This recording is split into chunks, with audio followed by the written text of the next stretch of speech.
वीरन जी वस्ती जी दोस्तों नई अपडेट में तव्हां सभिनी दोस्तनि खे ख़ुशि आमदीद। वीरन जी वस्ती ड्रामो ज़बरदस्त हली रहियो आहे। इन जी नई अपडेट छा थियण वारी आहे, अॻिते कहाणी छा बीहंदी, तव्हांखे ॿुधाईंदासीं दोस्तों हिन नंढिड़े वीडियो में। इनखे आख़िर ताईं ॾिसंदा, थी सघे त असांजे हिन यूट्यूब चैनल शाहिद खोसो व्लॉग खे ज़रूरु सब्सक्राइब लाइक शेयर कंदा ऐं पेज खे बि फॉलो कंदा।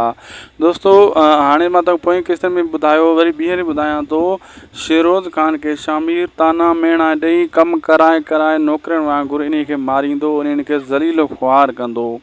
बहरहाल हिकिड़ी भुल में आहे शामिर, छो त शेरोज़ जहिड़ो नांग खे जॾहिं बि मौक़ो मिलियो हू घटि न कंदो, हू जेको आहे इन खे पूरो कंदो दोस्तों, करण जी कोशिशि कंदो शामिर खे, पर उन में बि हू नाकाम वेंदो। फ़िलहालु उन जो हशर जीअं ज़ालिमनि जो बुरो आख़िर में हशर थींदो आहे, अहिड़ो शेरोज़ जो बि हशर थी रहियो आहे।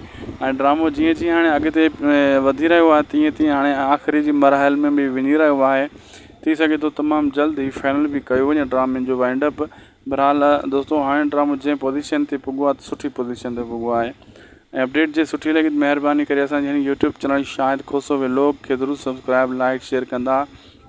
मिलंदासीं तव्हां सां नई अपडेट में, नए वीडियो में। असांखे ॾींदा इजाज़त, तेसीं ताईं बाय।